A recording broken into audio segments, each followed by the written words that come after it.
할렐루야. 네, 오늘도 변함없이 수요예배에 참석하신 우리 사랑하는 능력교회 성도 여러분께 우리 아기 예수로 오신 우리 예수 그리스도께서 여러분의 삶과 가정과 여러분의 심령 가운데 무한한 복으로 채워주시기를 주님 이름으로 축원합니다. 아들을 낳으리니 이름을 예수라 하라. 이는 그가 자기 백성을 그들의 죄에서 구원할 자이심이라. 예수님께서 우리의 구원자가 되시기 위하여 이 땅 가운데 오신 그 날을 기념하는 절기가 성탄절의 절기인데 이번에는 오늘은 특히 이제 성탄절을 기념해서 성탄절 특강을 여러분께 잠시 이제 말씀을 나누고자 합니다.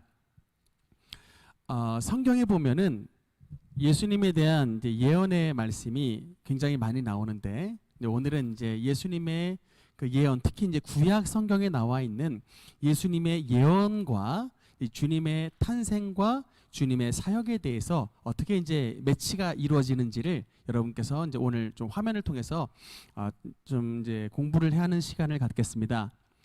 플로이드 해밀턴이라는 사람은 구약의 예수 그리스도의 탄생과 주님의 사역에 대해서 조사를 한번 해봤더니 거의 한 330개가 넘는 예수님에 대한 예언이 나와 있다라고 그렇게 말을 했습니다.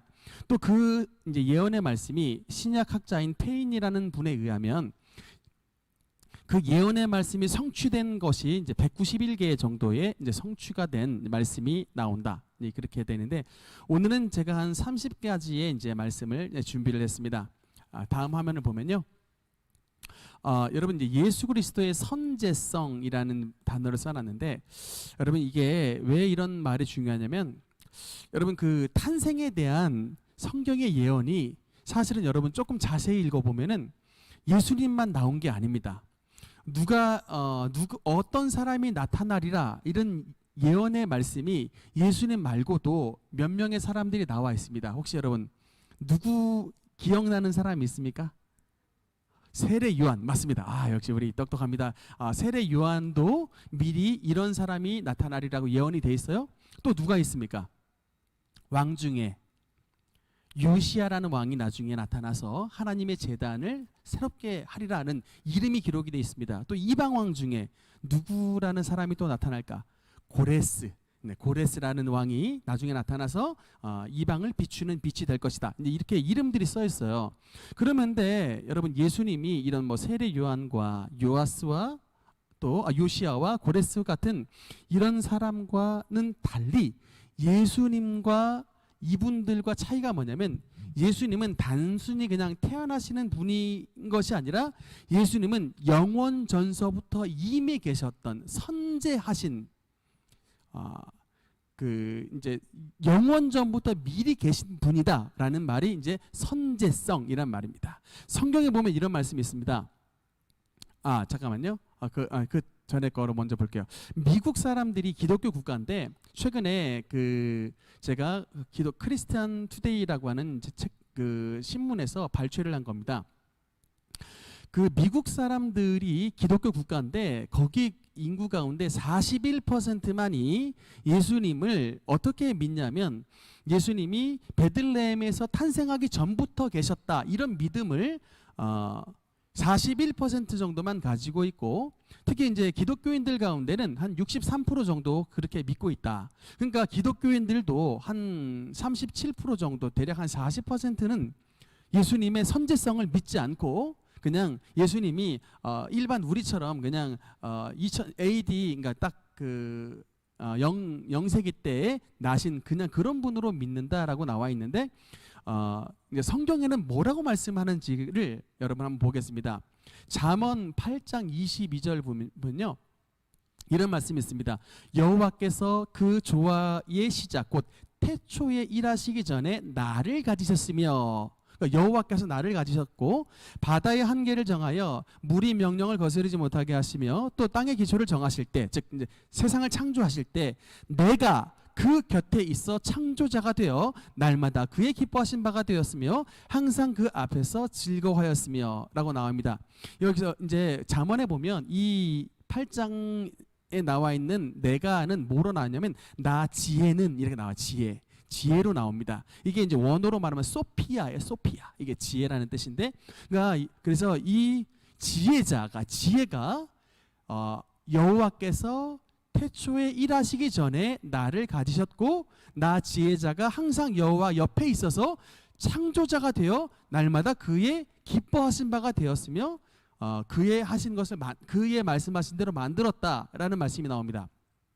이런 구절이 나오는데 이거와 정확하게 대칭이 되는 말씀이 있습니다.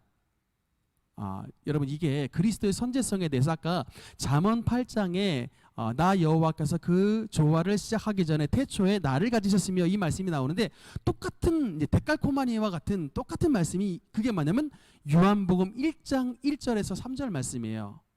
태초에 말씀이 계시니라. 이제 아까 말했던 이 말씀과 아까 그 잠언에 나와 있는 지혜가 똑같은 거예요. 소피아와 이게 말씀을 로고스라고 하는데 이게 똑같은 겁니다. 태초에 말씀이 계시니라. 이 말씀이 하나님과 함께 계셨으니 이 말씀은 곧 하나님이시니라. 그가 태초에 하나님과 함께 계셨고 만물이 그로 말미암아 지은 바 되었으되. 여러분, 그래서 내가 그 곁에 있어서 창조자가 되어라는 말씀과 이 말씀이 아주 정확하게 일치를 하는 것을 알 수가 있습니다. 그래서 우리 예수님은 그냥 우리처럼 특정 시간에 나타난 사람이 아니라 영원 전부터 계셔서 하나님께서 천지를 창조하셨을 때 그 곁에 계셔서 세상을 창조하신 창조주 하나님이시구나 하는 것을 알 수가 있습니다. 그래서 그리스도는 선제하신 분이다. 다음, 그 다음에 이제 그 선제하신 분이 세상에 탄생하실 그 탄생에 대한 이제 성경에 여러 가지 예언이 나오는데, 첫 번째 예수님께서 탄생하실 예언의 말씀은 첫 번째가 뭐냐면 따라합시다. 여자의 후손. 주님은 여자의 후손으로 나신다라는 게 이제 성경에 나와 있습니다. 제일 그 처음에 나와 있는 예수님의 탄생에 대한 예언인데요. 창세기 3장 15절에 보면 내가 너로 여자와 원수가 되게 하고 내 후손도 여자의 후손과 원수가 되게 하리니 여자의 후손은 내 머리를 상하게 할 것이요 너는 그의 발꿈치를 상하게 할 것이니라. 그래서 예수님께서 여자의 후손으로 나실 것에 대해서 예언을 하고 있는데, 여자의 후손이 좀 재미있습니다. 여러분, 이게 이 여자의 후손이 누굽니까? 여자의 후손이 누구예요? 여자의 후손인데 이 여자가 누굽니까? 마리아. 그렇죠. 근데 우리는 다 마리아로 당연히 알고 있고 당연히 정답인데, 여러분 여기에 대해서 착각을 했던 사람이 있습니다. 한번 볼까요? 창세기 4장 1절에 보면 이런 말씀이 있습니다. 아담이 그의 아내 하와와 동침함에 하와가 임신하여 가인을 낳고 이르되 내가 여호와로 말미암아 등남하였다 하니라. 여러분, 이게 그냥 성경에 써 있는 게 아니고 가인이라고 하는 뜻이 뭐냐면 얻었다라는 뜻입니다. 내가 얻었다, 이런 뜻이에요. 이게 아까 말했던 창세기 3장 15절에 여자의 후손이 너 뱀의 후손을 머리를 상하게 할 것이다 라는 그 예언의 말씀을 주었는데, 가인이 태어났을 때 하와가 뭐라고 착각했냐면 내가 그 여호와께서 말씀하신 그 아들을 얻었다. 내가 바로 그 여자고 이 가인이 바로 그 후손이다 라는 그런 착각에 빠진 거예요. 그래서 여러분, 왜 가인이 이렇게 아벨이 나중에 태어났을 때 이렇게 막 그냥 하나님께 제사를 받지 않을 때 왜 안색이 변하고 흥분하고 막 이렇게 됐냐면, 그냥 단순히 제사를 안 받은 차원이 아니고요. 어릴 때부터 부모님에게 너는 말씀하신 약속의 후손이야 라고 그렇게 교육을 받았는데, 제사를 드려보니까 뭐예요? 자기의 예물이 하나님 앞에 상달되지 않고 도리어 동생의 예물이 상달이 된 거죠. 그러니까 이게 참 가정교육이 굉장히 잘못된 겁니다. 그러니까 마치 약속한 여자의 후손으로 태어난 것처럼 어릴 때부터 그냥 마치 뭐 왕의 후손처럼 길렀던 거예요. 대신에 동생 아벨의 경우는 아벨의 이름은 허무함입니다. 그래서 그냥 별 볼 일 없는 놈 이렇게 키웠던 건데, 도리어 참 금이야 오기야 키웠던 가인은 도리어 이게 참 가정교육이 잘 안 됐고 그냥 이렇게 뒤로 제껴놨던 아벨의 경우는 도리어 참 하나님의 말씀을 잘 지켰던 그런 것을 봤을 때 여러분이 가정교육을 어떻게 해야 되는가가 참 여기에 나와 있습니다. 다음으로 넘어가면요, 그래서 이 여자의 후손은 하와가 아니고 누굽니까? 누가복음 1장 14절에 보면 마리아가 천사에게 말하되, 그래서 천사가 말을 하는 겁니다. 천사가 대답하여 이르되 성령이 내게 임하시고 지극히 높으신 이의 능력이 너를 덮으시리니 이러므로 나실 바 거룩한 이는 하나님의 아들이라 일컬어지리라. 그래서 그 이제 뱀의 머리를 상하게 하실 하나님의 아들은 바로 마리아를 통해서 낳게 되신다. 이 예언이 이루어졌고요. 다음으로 보겠습니다. 특히 예수님은 누구를 통해서 이제 오시냐면 처녀로부터 태어난다. 여기 이사야 7장 14절 한번 같이 읽겠습니다. 시작. 그러므로 주께서 친히 징조를 너희에게 주실 것이라. 보라, 처녀가 잉태하여 아들을 낳을 것이요 그의 이름을 임마누엘이라 하리라. 아멘. 여러분, 이 참 우리 인간의 상식으로는 말도 안 되는 얘기지만 이미 이 말씀은 그냥 인간이 지어낸 말씀이 아니고 선지자 이사야가 하나님으로부터 받은 놀라운 계시를 통해서 주신 말씀입니다. 여러분, 그게 우리가 지어낸 말씀이 아니고 1940년대 여러분 그 이스라엘 지역에 쿰란이라고 하는 동굴이 있었습니다. 1940년대 쿰란이라고 하는 동굴에 그게 이제 베두인이라고 하는 목동들이 그 지역을 이게 양을 치기 위해서 좀 지나갔는데 워낙 불모지라 거기를 잘 안 지나가는 곳인데 어쩌다가 베두인의 목동이 쿰란이라고 하는 동굴 속을 들어갔어요. 그 동굴 속에 들어가 보니까 웬 항아리 같은 게 있었습니다. 그 항아리, 그래서 이게 웬 항아리인가 하고 항아리 뚜껑을 열어봤더니 그 속에 두루마리 용지가 들어있었어요. 그 두루마리 용지를 펴봤더니 이사야서 성경이 기록되어 있는데 2800년 전에 썼던 이사야 서신이 발견이 됐습니다. 그게 그 유명한 사해사본이에요. 쿰란 사본. 여러분, 이게 이스라엘 정부에서 그 어마어마한 국방 예산을 들어가지고 그 종이를 다 사들였습니다. 나중에 이사야서만 발견이 된 게 아니라 그 이사야서뿐만 아니라 모든 구약시대 성경들이 거의 에스더서를 제외한 모든 성경이 다 발견이 됐어요. 쿰란 동굴에서. 굉장히 유명한 사본인데 그 2000년 이상 됐던 그 쿰란 사본이 지금 발견된 거와 별 차이가 없는 거예요. 그러니까 이게 사람이 지어낸 말씀이 아니라니까요. 이게 이미 모든 학자들이 막 히브리어 막 뭐 공부하는 모든 학자들이 다 덤벼들어가지고 다 분석해놨습니다. 성경이 지금 우리가 가지고 있는 성경 99%가 다 이미 다 맞아요.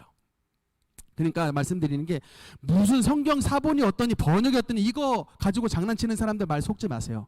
이미 다 고증이 다 끝났습니다. 이미 다 고증 끝났어요. 이스라엘 사람들이 이미 다 분석 다 끝났어요. 그러니까 뭐 성경 원어가 어떠니 뭐 이거 가면서 히브리어 모르는 우리 가지고 장난치는 사람들한테 그 말 넘어가지 마시라고요. 근데 이미 이 말씀도 거기 속에 다 들어있습니다. 처녀가 잉태하여 아들을 낳을 것이요 그의 이름을 임마누엘이라 하리라.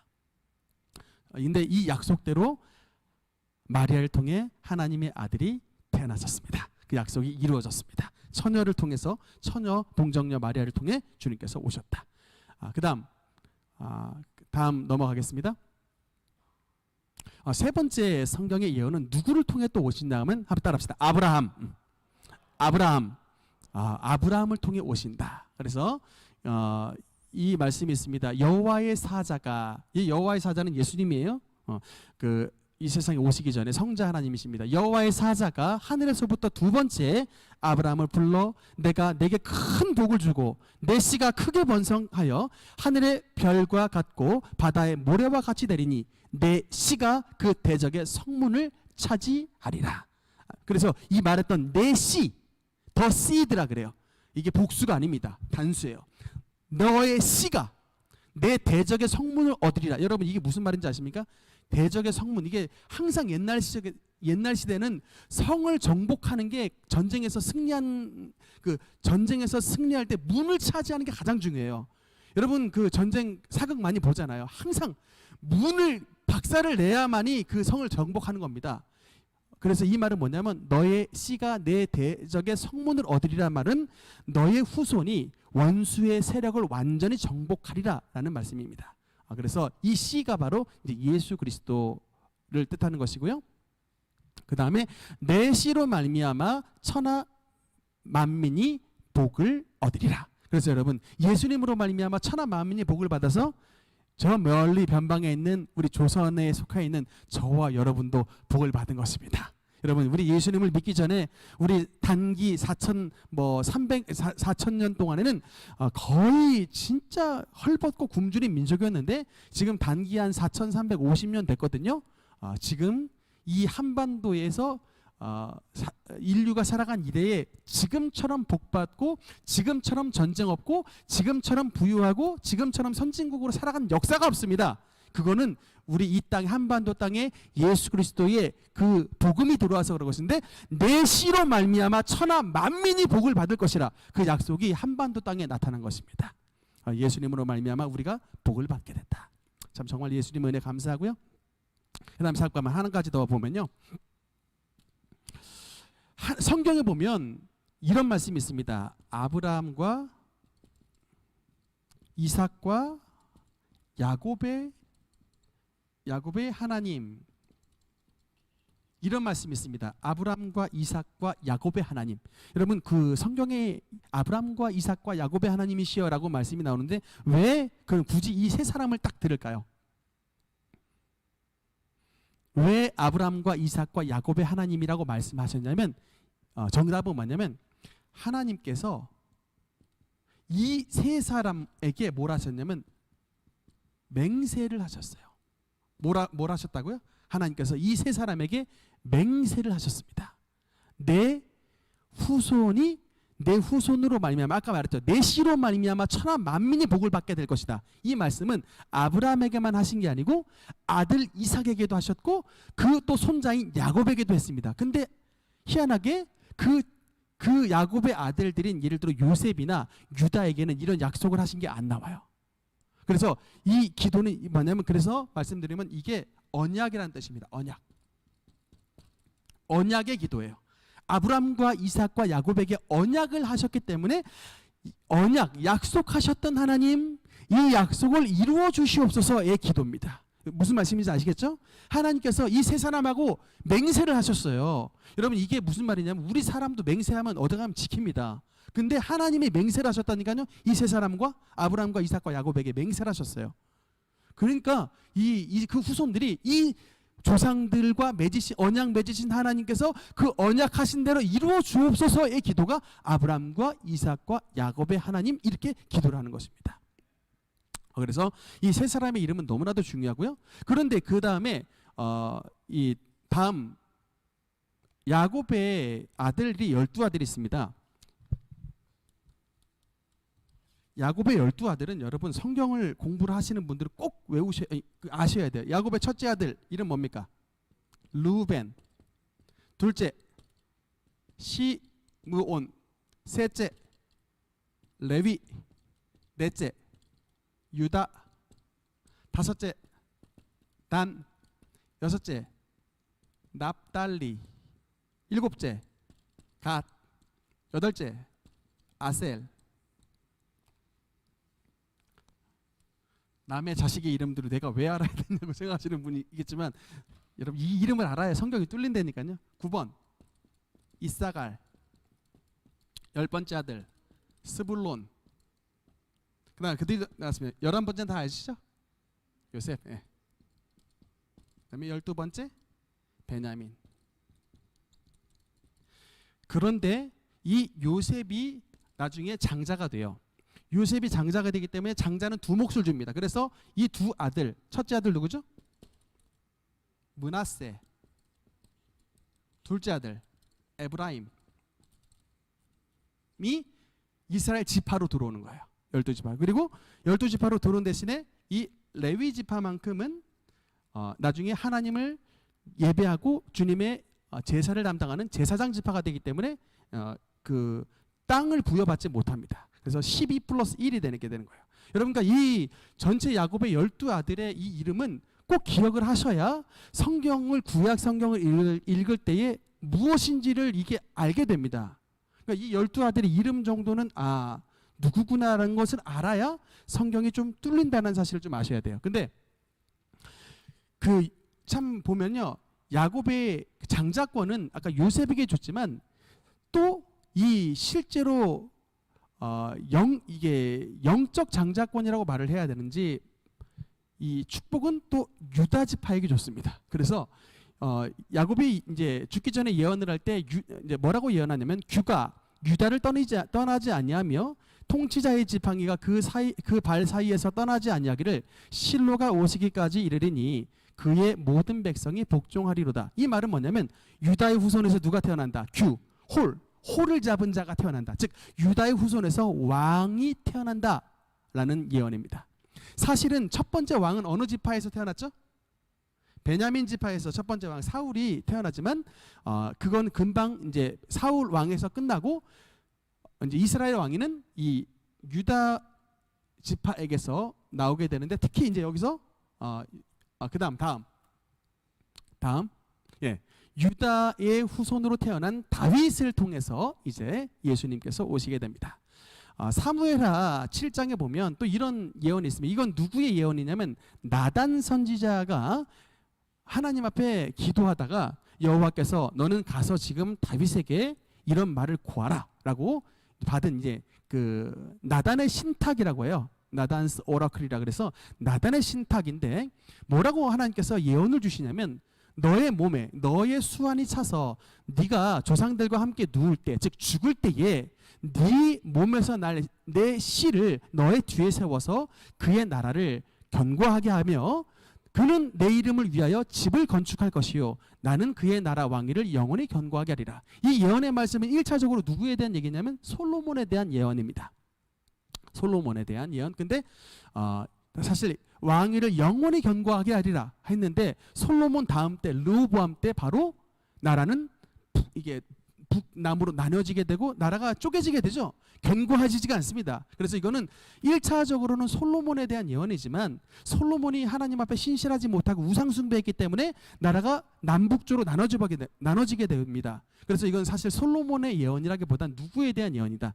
예수 그리스도에 대한 예언입니다. 그러니까 예수님이 나셔서 다윗의 후손으로 예수님이 나셔서 하나님이 집을 건축할 것이요 또 하나님의 나라를 영원히 견고하게 하리라. 그러니까 예수님은 솔로몬처럼 타락한 자가 아니기 때문에 예수님께서 나중에 이제 뭐를 세우시냐면 하나님의 나라 즉 천국을 세우시고 주님의 백성을 영원히 견고하게 하시는 일을 담당하시는 것입니다. 그래서 이거는 이제 솔로몬에 대한 예언이기도 하지만 궁극적으로는 다윗의 후손으로 태어날 예수 그리스도 메시아에 대한 예언의 말씀입니다. 다음 네 주님의 탄생지가 나와 있습니다. 이거 유명한 말씀이죠. 미가서 5장 2절에 보면 베들레헴 에브라다야 너는 유다 족속 중에 작을지라도 이스라엘을 다스릴 자가 내게서 내게로 나올 것이라. 그의 근본은 상고의 영원에 있느니라. 역시 여기도 그의 근본은 상고의 영원에 있느니라. 이게 아까 무슨 말입니까? 예수 그리스도의 선제성 이거죠. 예수 그리스도의 선제성 그의 근본은 상고 오래전에 영원에 있느니라. 그 영원의 상고에 계신 분이 베들레헴 에브라다에서 태어나신다. 이런 말씀이고요. 다윗의 고을입니다. 그 다음에 7번째 보면은 예수님께서 누구의 역할을 하시냐면 모세와 같은 역할을 하신다라고 이게 이제 신명기에서 모세가 스스로 말을 합니다. 신명기 18장 15절 여기 한번 같이 읽겠습니다. 시작. 내 하나님 여호와께서 너희 가운데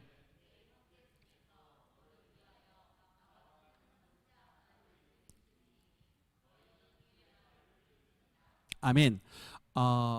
모세가 말을 하는 겁니다. 너희 하나님 여호와께서 너희 가운데서 너희 형제 중에서 그러니까 이제 메시아는 반드시 형제 중에니까 어디에서 와야 돼요? 구원은 유대인으로 말미암음 이스라엘 사람에게서 나는 겁니다.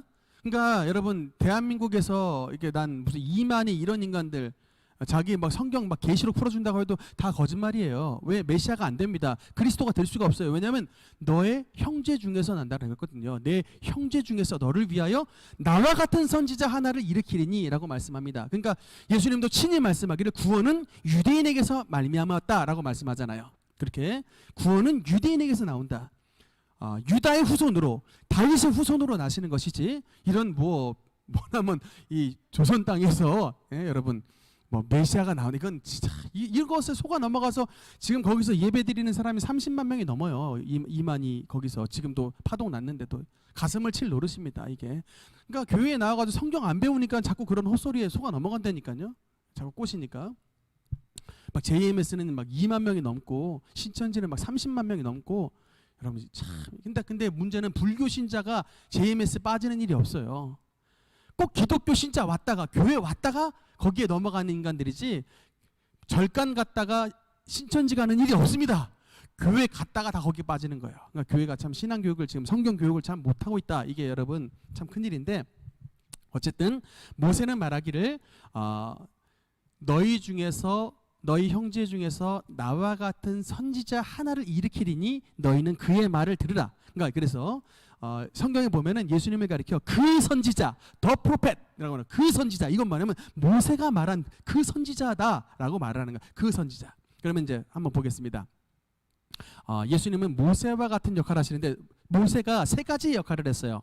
크게 보니까 첫 번째로 모세는 애굽 땅을 이스라엘 백성들을 애굽 땅에서 탈출하게 했습니다. 두 번째로 보니까 모세는 어떤 역할을 했냐면 하나님의 법을 시내산에서 받아왔어요. 세 번째로 보니까 모세는 하나님의 백성을 애굽 땅에서만 빼앗았을 뿐만 아니라 하나님의 약속의 땅으로 데리고 갔습니다. 여러분 이게 정확하게 예수 그리스도의 사역과 일치합니다. 애굽 땅, 죄악의 땅에서 탈출하게 했죠. 예수님을 믿으면 어떤 역사가 나타나는 거예요? 죄악의 땅에서 벗어나 하나님의 의를 받게 되는 것입니다. 여러분 첫 번째 애굽 땅에서 탈출하듯이 우리는 죄악 세상에서 벗어나 하나님의 백성이 되게 만드는 거예요. 두 번째 하나님의 법을 주신다. 여러분 이게 예수님에게서 뭐로 이게 성립이 됩니까? 우리 안에 법이 들어오는데 생명의 성령의 법이 우리 안에 들어오게 되는 거예요. 예수님을 믿으면 생명의 성령의 법을 우리에게 주시는 것입니다. 모세가 마치 시내산에서 율법을 얻어봤던 것처럼 예수님을 믿으면 우리에게 생명의 법이 들어오는데 그게 바로 성령의 법을 우리에게 주시는 거예요. 로마서 8장에 누구든지 그리스도 예수 안에 있으면 결코 정죄함이 없나니 이는 그리스도 예수 안에 있는 생명의 성령의 법이 죄와 사망의 법에서 너를 해방하였다라고 말합니다. 모세가 이스라엘 백성들의 율법을 주었듯이 예수님을 믿는 자에게는 예수님께서 생명의 성령의 법을 주시는 것입니다. 또한 모세가 애굽 땅에서 가나안 땅으로 약속의 땅으로 인도하여 갔듯이 예수님을 믿는 자들은 이 죄악 세상에서 벗어나 어디로 가게 만드신다? 약속의 땅인 하나님의 천국을 향해 가도록 만들어 주시는 것입니다. 정확하게 일치되는 거예요. 그래서 죄악 세상을 벗어나게 하시고 생명의 성령을 법을 주시고 천국 가게 하시는 이것이 그래서 예수님은 딱 모세가 말했던 것처럼 나와 같은 선지자입니다. 그러니까 모세와 똑같은 역할을 하셨던 그 선지자. 그 다음에 두 번째. 그 다음에 여덟 번째로 보면은 그 영원한 제사장이 될 것이다 라는 말씀이 있습니다. 여기 시편 110편 4절 말씀 우리 한번 같이 읽겠습니다. 시작. 여호와는 맹세하고 변하지 아니하시리라. 이르시기를 너는 멜기세덱의 서열을 따라 영원한 제사장이라 하셨도다. 아멘.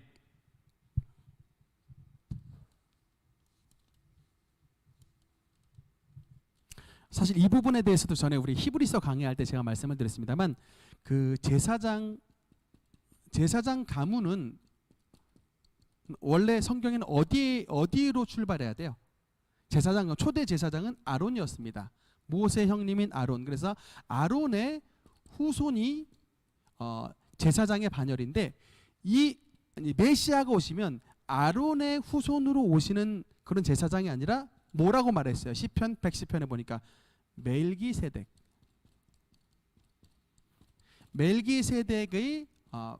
반열을 따라서 멜기세덱의 반차를 따라 서열을 따라 영원한 제사장이 되실 것이다. 나중에 이 멜기세덱이 여러분 그 창세기 12장에 보면 아브라함을 만나서 아브라함에게 복을 빌어주고 전쟁에서 돌아온 아브라함이 11조를 멜기세덱에게 바쳤습니다. 그래서 이 멜기세덱은 예수 그리스도의 예표가 되는 사람입니다. 그 예루살렘 살렘 왕이고 제사장인. 그래서 왕이시면서 동시에 제사장이셨던 이 멜기세덱은 예수 그리스도의 예표가 되는 인물인데 이 멜기세덱의 서열을 따라 영원한 제사장이 된다라는 게 이제 예언의 약속입니다. 그다음에 마지막 아홉 번째. 왕이신 분입니다. 시편 2편에 보면 내가 나의 왕을 내 거룩한 산 시온에 세웠다 하리로다 라는 말씀이 나오는데 여러분 여기 하나 그 참고로 하실 게 있습니다. 우리는 예수님을 예수라고만 부르지 않습니다. 예수님을 뭐라고 말하냐면 예수 다음에 꼭 뭐를 붙여요? 뒤에 그리스도. 여러분 이 단어를 꼭 잘 알아야 돼요. 그리스도. 이 그리스도 이게 뜻이 지난번에도 한번 말씀을 드렸습니다. 그리스도 이게 같은 단어가 두 개가 있어요. 히브리어로와 헬라어가 같은 단어. 히브리어가 뭡니까? 메시아. 그렇죠. 메시아. 우리가 말하는 메시아가 히브리어로 이게 그리스도는 이게 그리스도. 이게 바로 헬라어입니다. 뜻이 뭘까요? 뜻. 기름 부음이에요. 기름 부음을 받은 자. 그러면 구약 성경에 기름 부음을 받은 세 가지의 직업이 있습니다. 세 가지. 기름 부음을 받는 세 가지 자리. 첫 번째 뭡니까? 왕. 두 번째 제사장. 세 번째 선지자죠. 선지자. 제가 아까 말씀드렸을 때 왕은 아까 시편 2편에 나왔고요. 제사장은 뭐였습니까? 시편 110편에 나왔고, 선지자는 아까 신명기 18장에 나와 있습니다. 모세와 같은 선지자를 일으키실 것이다. 멜기세덱의 반차를 따라 영원한 제사장이 될 것이다. 너는 내 아들이라. 오늘날 내가 너를 낳았다고 하시면서 내가 나의 왕을 거룩한 산 시온에 세웠다 하리로다. 왕이시면서 제사장이시면서 선지자이신 분. 그렇기 때문에 삼중직을 다 가지고 있으신 분이어서 예수는 그리스도다라고 되는 것입니다. 여러분 이게 무슨 말씀인지 이해가 되시죠? 그래서 예수님께서는 그리스도다. 이 그리스도를 한자로 말한 게 뭘까요? 그게 바로 기독입니다. 기독. 우리가 왜 기독교냐? 그리스도를 한자로 바꾼 단어가 기독이에요. 기독. 기독교인데도 아직도 그리스도랑 그 뜻에서 왔다는 거 모르셨던 분 계시죠?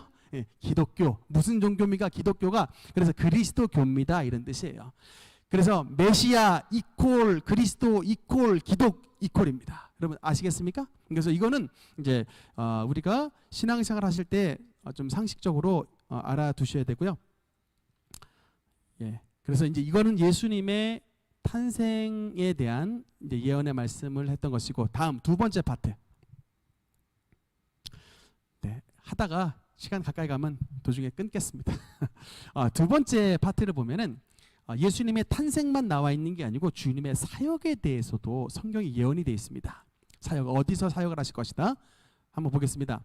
주님께서 사역을 하실 때 그 왕이시니까 왕은 그냥 혼자 먼저 나서는 일이 없어요. 항상 이게 그 사신, 그 말라크라고 하는데, 이게 사신이 미리 항상 대비가 돼야 돼요. 여러분 항상 전쟁할 때도 왕명을 전하는 사자가 항상 먼저 갑니다. 왕이 먼저 나서는 사람이 어디 있어요? 고대 세계에 왕의 명령을 전할 사신이 항상 앞서가는 것이거든요. 왕이신 예수님께서 나오시기 전에 항상 그 왕이 오신다라는 것을 항상 먼저 전하는 사람이 있는데, 그 역할을 했던 사람이 누구냐면 바로 세례 요한입니다. 그래서 이사야서 40장 3절에는 이렇게 말씀이 나옵니다. 외치는 자의 소리여 이르되 너희는 광야에서 여호와의 길을 예비하라. 사막에서 우리 하나님의 대로를 평탄하게 하리라. 여러분 세례 요한이 그 대제사장 아들이잖아요. 사가랴. 근데 왜 이 대제사장 아들이 그 광야, 말하자면 사막이거든요. 그 사막에 왜 들어갔습니까? 그 따뜻한 곳에서 이 거친 사막에 왜 들어갔을까요? 거친 빈들에 먹었던 게 뭐예요? 메뚜기 먹고 사셨죠? 저보러 메뚜기만 먹고 365일 살라고 하면 아마 저 뒷목 잡고 쓰러졌을 거예요. 메뚜기랑 벌꿀 먹고 살아라. 이거 근데 요한은 하셨잖아요. 왜 하셨을까? 말씀을 이루려고 한 거예요. 이사야서에 분명히 나와 있잖아요. 외치는 자의 소리여 너희는 광야에서 여호와의 길을 평탄하게 하라. 그러니까 하나님의 길을 평탄하게 하라고 광야로 가라고 했었으니까 진짜 세례 요한은 광야로 갔습니다. 그 사막에서 살았어요. 그리고 나중에 What's your name? 너의 이름이 무엇이냐고 물어봤을 때 My name is the wilderness of My name is the voice of wilderness라고 그러잖아요. My name is the voice of wilderness. 내 이름은 광야의 소리다라고 말하잖아요. My name is the voice of wilderness. 그게 왜 말이 나오냐면 이사야서 40장에 외치는 자의 소리, 광야에서 소리가 난다고 해서 내 이름은 광야에서 외치는 자의 소리로라 라고 자기를 이렇게 소개를 하는 것입니다. 그러니까 그게 바로 이사야서 40장에 나와 있는 그 말씀을 있는 그대로 믿는 거예요. 요한이. 그뿐만 아니라 말라기서에도 보면은 이런 말씀이 있습니다. 만군의 여호와가 이르노라 내가 내 사자를 보내리니 그가 내 앞에 길을 준비할 것이요. 이 말씀이 나오거든요. 그래서 그 사자, 그 하나님의 길을 준비하는 사자가 바로 세례 요한이다. 그래서 세례 요한의 사역에 대해서 미리 말씀을 하고 있고, 다음 지난주에 잠깐 주일날에 말씀을 드렸습니다만 또 역시 이사야서에 나옵니다. 이사야서 9장에 보면 그 스불론과 납달리 땅, 아까 지파 좀 썼었는데 이 스불론과 납달리 땅이 멸시를 받게 하셨더니 후에는 해변길과 요단 저쪽 이방의 갈릴리를 영화롭게 하셨느니라. 잠깐 지도를 보겠습니다. 네, 여기 이스라엘 지파를 보면 이 지도에 여러분 스불론과 납달리 보이시죠? 여기 이게 이렇게 땅을 배분을 했습니다. 아셀, 납달리, 스불론, 이사갈 이게 다 이게 보이는데 조금 더 큰 다음 그림을 한번 볼게요. 네, 전체 지도를 보면요, 여러분 이게 이스라엘 지도인데 맨 꼭대기에 있는 게 아까 잘 안 보이시겠습니다만, 약간 찐한 노란색으로 써 있는 게 납달리라고 써 있고 그 바로 옆에 보라색으로 있는 게 이제 스불론입니다. 근데 여기 이 땅이 왜 아까 멸시를 받게 하셨더니 이 말이 나오냐면요, 항상 여러분 북방의 바벨론이나 북방의 아시리아가 쳐들어올 때 제일 먼저 저기를 밟고 지나갑니다. 그러니까 말하자면요, 전쟁의 화살 맨 먼저 맞는 자리예요. 최선봉 자리. 항상 그 전쟁 보면은 왜 화살 맞아가지고 맨날 쓰러지는 애들 있잖아요. 그 전쟁 나면은 맨 앞에 서가지고 화살부터 맞는 애들. 그 자리의 땅이 납달리, 그 다음에 스불론 그쪽 땅입니다. 그러니까 거기는 옛날부터, 그러니까 여러분 이쪽 지역이 잘 사는 사람이 살겠어요? 못 사는 사람이 살겠어요? 당연히 못 사는 사람이 삽니다. 그러니까 돈 없는 사람 그쪽 지역에 정착하는 거예요. 그리고 그러면 제일 잘 사는 사람이 어디에 살까요? 저 남쪽에 있는 유다 그쪽에 사는 거예요. 유다 쪽 남쪽 지역 따뜻하고, 그러니까 살기 좋은 곳, 오아시스 있고. 근데 이제 그게 바로 이제 갈릴리가 가장 북쪽 지역인데 예수님께서 그 스불론과 납달리 지역 갈릴리 지방에서 사역을 하셨단 말입니다. 왜 예수님께서 거기 지방에 사역을 하셨느냐? 제일 가난하고 헐벗고 굶주린 사람들이 거기 사니까. 아닌 게 아니라 예수님의 고향인 나사렛이 거기 지방에 있습니다. 바로 딱 그 지방에 있어요. 나사렛은요 여러분 갈릴리 가운데 최빈촌이에요. 그러니까는 나사렛에서 무슨 선한 것이 나오겠느냐라고 말했던 게 여기 가장 밟히는 지역에서도 제일 가난한 지역이 나사렛인데 예수님께서 거기 출신이어서 그래요. 어쨌든 근데 성경에서 예수님께서 그냥 저 사람들이 불쌍하니까 내가 저기 납달리랑 스불론 지역에서 사역해야겠다라고 말한 게 아니라 이미 이사야서 9장에 스불론과 납달리와 갈릴리 지방에서 사역하리라 라고 기록되어 있으니까 말씀대로 주님께서 그 지방에 사역하신 것입니다. 그러니까 주님은 완전히 말씀대로 살다가 말씀대로 죽으셨어요.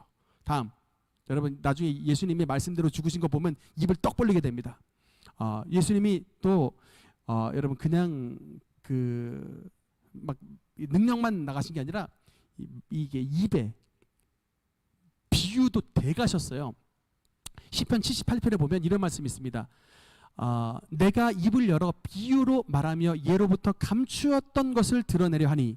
마태복음 읽어보면 예수님의 비유가 엄청나게 막 쏟아져 나옵니다. 천국 비유, 여러분 양의 비유, 양과 염소의 비유, 여러 비유들이 엄청나게 나오잖아요.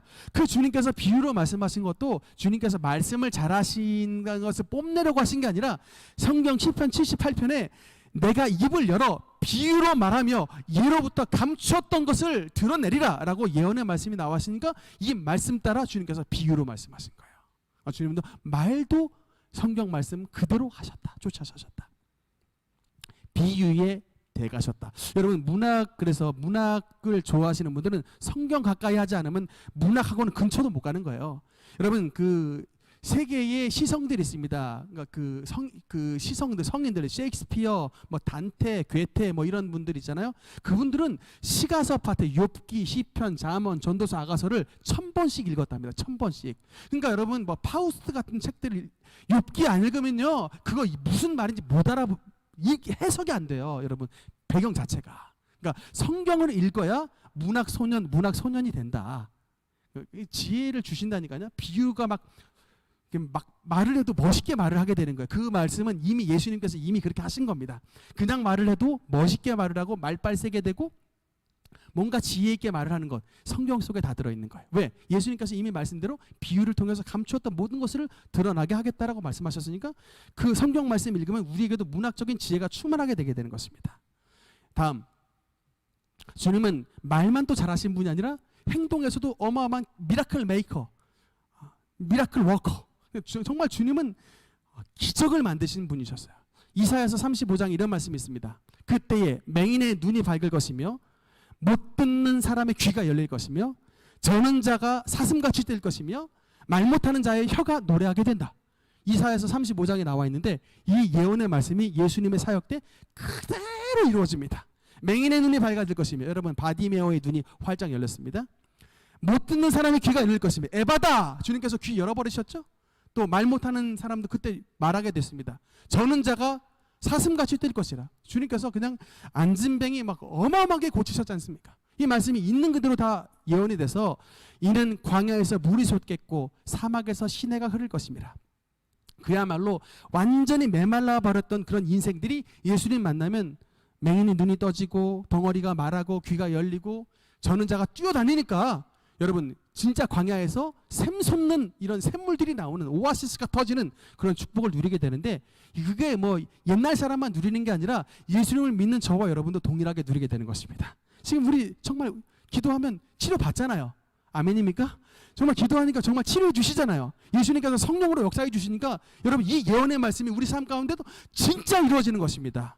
여러분 진짜 기도하면요 맹인의 눈이 떠지는 것을 믿으시기 바랍니다. 예수님은 어제의 예수님만 아니고 예수 그리스도는 어제나 오늘이나 영원토록 동일하신 주님이시기 때문에 정말 맹인의 눈도 뜨게 하시는 예수님인 것을 믿으시기 바랍니다.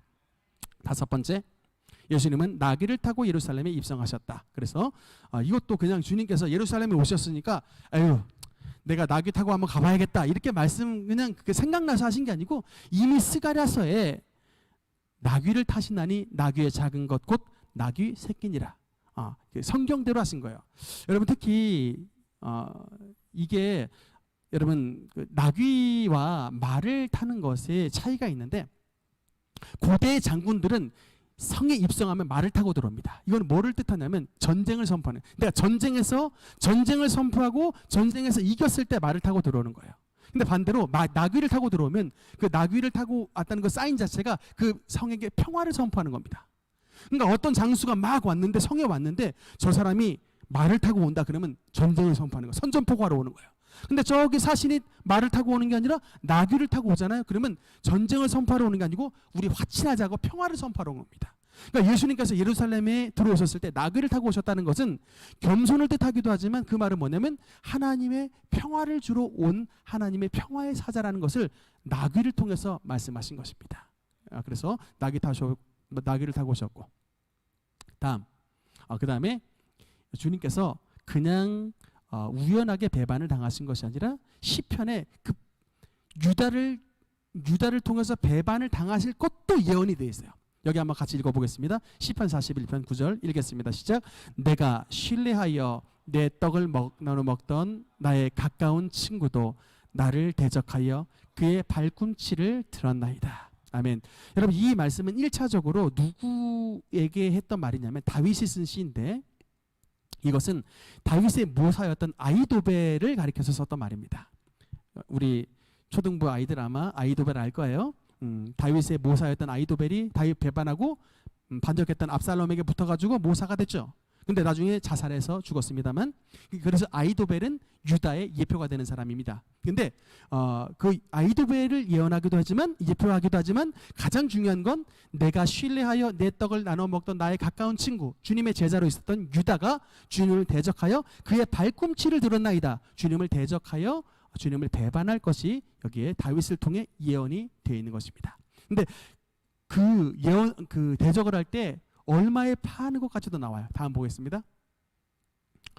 스가랴서 11장에 보면 이런 말씀이 있습니다. 내가 그들에게 이르되 너희가 좋게 여기거든 내 품삯을 내게 주고 그렇지 아니하거든 그만두라. 그들이 곧 은 30을 달아서 내 품삯을 삼은지라. 여러분 은 30냥 이거는 종의 값입니다. 근데 이 가룟 유다가 주님을 배반할 때 은 30에 팔아버립니다. 그러니까 유다는 그냥 했겠지만 유다의 이 행동 자체도 하나님 안에 있는 거예요. 은 30에 팔릴 것까지. 그러니까 자기의 스승님을 당시 노예값으로 팔아버렸습니다. 이게 얼마나 참 주님을 모욕하는 거예요. 그렇죠? 근데 이것도 하나님의 예언 안에 들어왔던 일이었다. 다음 보겠습니다. 그래서 근데 이 주님을 이제 팔았을 때 제자들이 다 뿔뿔이 도망갔습니다. 베드로가 주님을 3번이나 모른다고 부인했는데 그것이 그냥 우연하게 이루어진 일이 아니라 성경은 이것도 예언을 하고 있어요. 스가랴서 13장에 이런 말씀이 있습니다. 만군의 여호와가 말하노라 카라 깨어서 내 목자 내 짝된 자를 치라. 이게 예수님을 이제 치는 거예요. 카라 깨어서 내 목자 내 짝된 자를 치라. 목자를 치면 양들이 흩어지려니와 작은 자들 위에는 내가 내 손을 들이우리라. 이게 무슨 말이냐면 칼이 이제 그 예수님의 십자가 이제 사역을 뜻하는데 그게 있을 때 주님의 제자들 양들이 흩어지려니와 주님의 제자들이 한 사람도 안 남고 다 흩어졌습니다. 이게 이미 성경에 예언이 되어 있는 거예요. 근데도 불구하고 그 작은 자들 위에 내가 내 손을 들이우리라. 이거 뭐냐면 도망가지만 그 중에 하나도 해받지 않는다. 손으로 막아주신다는 거예요. 그러니까 이것도 도망가는 배반하는 이런 제자들도 그 와중에서도 하나님의 말씀이 보호해 주신다. 이것이 예언이 다 되어 있는 말씀입니다. 신기하죠. 참 이게 다 성경에서 우연하게 이루어진 일이 아니라 하나님의 약속 가운데 예언된 말씀이 그대로 성취되었다는 것입니다. 네, 이제 여기까지. 다음 시간에는 이제 예수님의 그 십자가에 대해서 성경이 얼마나 주님의 십자가에 대해서 얼마나 소름이 돋을 정도로 엄청나게 세세하게 디테일하게 예언을 하고 있는 것을 알 수 있습니다. 이제 여기 파트에 대해서는 다음 시간에 이어서 말씀을 드리겠습니다. 오늘 여기까지 하겠습니다. 기도하겠습니다.